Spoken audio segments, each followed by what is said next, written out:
911, what are you reporting? Police headquarters, Fresno, California. My boyfriend's son is missing. I cannot find him anywhere. I turned away for just like a second and he's gone. What's the address, ma'am? A boy has reportedly vanished from a department store. All units respond to a possible kidnapping that just occurred. We advise him at that location. Jackie Skeels and another girlfriend of hers and another male were shopping, and they reported Stephen Brown was with them, and then he disappeared. Yeah, we had them page him over the intercom. They didn't know what happened to him. He was there with them for a while and wandered off, they said. We're going to go in and talk to some of the sales clerks and see what's going on. We'll be right back. So the first thought was Stephen was still in the store. She already had the manager announce his name, and no one had come forward. By then, Jackie was very hysterical, saying that he'd run off. She was afraid he might have been kidnapped. She really didn't know. Anytime a child, it could have happened, so we're trying to systematically eliminate him. I contacted the father and eliminated him that he knew where the child was, because there's always a chance he could have picked that child up himself. Time is of an essence in a missing juvenile's case. He could have wandered off, and he could have run away intentionally, too. Fresno Police Department canvassed people around the parking lot to see if they've seen anything out of the ordinary. We went out into the neighborhoods and searched all those areas around there, especially places that were attractive to a young child. Video arcades, a racetrack around there for young children, pizza parlors. But police turn up nothing. After we've run out of our initial leads, I called a friend of mine who's a psychic. Her name is Kay Ray. I work with the police in cases such as when somebody's missing, somebody's known kidnapped, somebody's dead. I've used her in the past on missing children and missing adults, and I found her to be quite credible because she's given me information that has assisted us in locating missing people.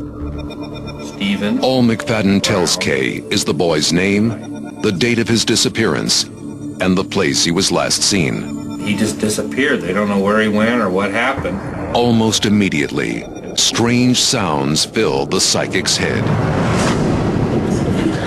I heard sounds of water. What do I hear? Cars go by. They were in the store here at the north end of town, and I'm just curious if you could tell me some things about what may have happened. Well, you say he was missing in town, but I don't feel like he was missing in town. I feel like he was near the highway. Okay. And there's traffic going by, and there's water around him. Is he in the water, or? Detective McFadden expands the search to include bodies of water within walking distance of the department store. They searched all of the irrigation canals in Fresno for fear that he might have run off and fallen into an irrigation ditch. We did check numerous areas that we thought matched the description of what Kay had told us, and we still did not come up with anything. But as night falls, with no sign of Stephen, police are forced to reach a terrifying conclusion. It was more than just a child that had wandered off. Now, this child was definitely missing.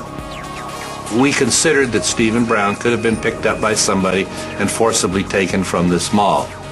With foul play now a reality, police are desperate for any new leads. We didn't have any...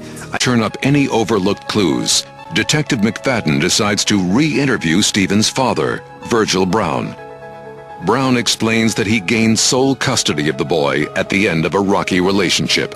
Sometimes the non-custodial parent is responsible for the abduction, and they take the kid and just leave with it. So I asked him where the mother was, and we learned that she had not seen the child for a while. Maybe she came to town and wanted to take Stephen, took custody of him illegally, or had taken him back to her town to visit her.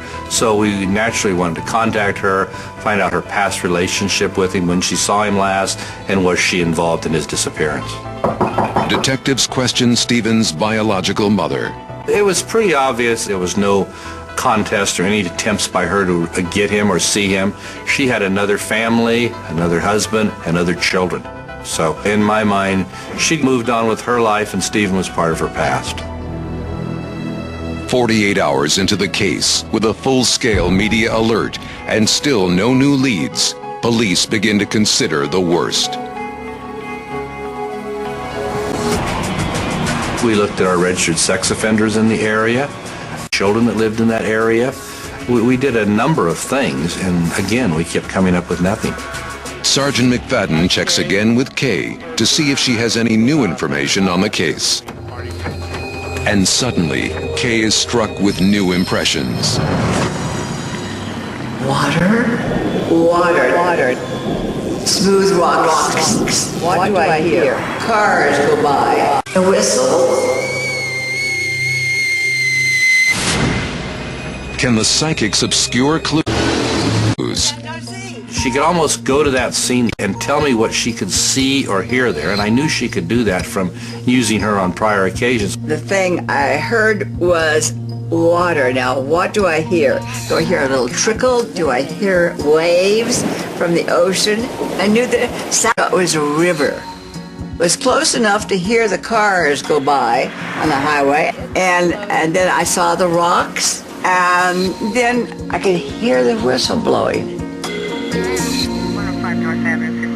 Everything I've given them has to be present. And if that wasn't present, forget it. That's not the place. Based on what she's told me, I'm looking for smooth rocks where the river has flown at one time. And we've got two major rivers running through Fresno County. We mainly focused on the San Joaquin River because she described it as at the north end of our county. Well, the San Joaquin is at the north end of our county. Police begin their search, but the river winds over 300 miles. There are just so many areas that are consistent with what she said. The problem, of course, was they couldn't go. No, it wouldn't do any good to take a plane up because they couldn't see them from above. So I asked her, what do you see and what do you feel there? The psychic begins to zero in on Stephen. I usually will listen to the heartbeat. And if there's still a heartbeat, they're alive.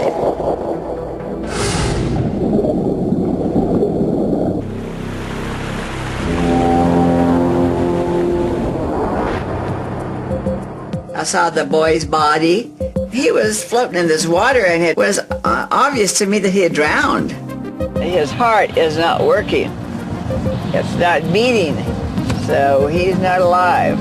She said he was deceased, but I just... A month goes by with no new leads, and Stephen's family is desperate for answers.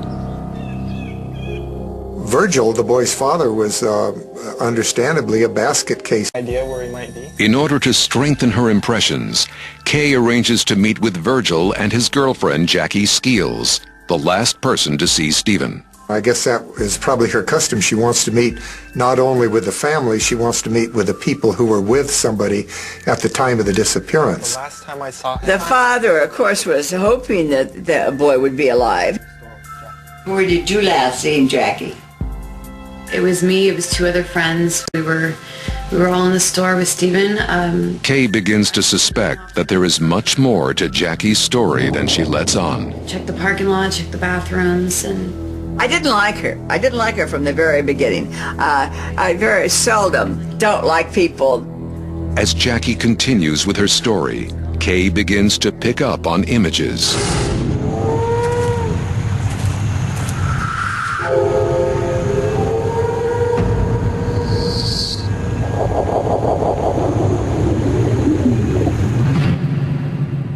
If he was lost in this shopping center, he wouldn't be near a river. He wouldn't be near rocks. He wouldn't be near trees. As Kay focuses more on Jackie, she is struck with a chilling vision.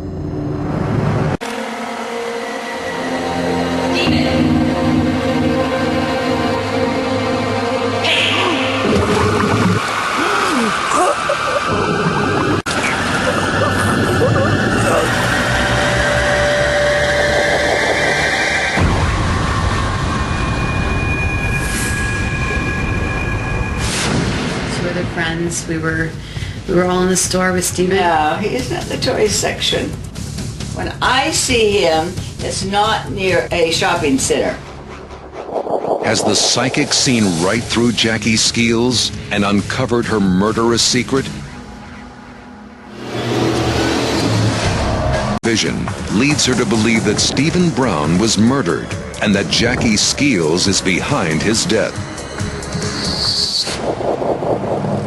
Kay's haunting words.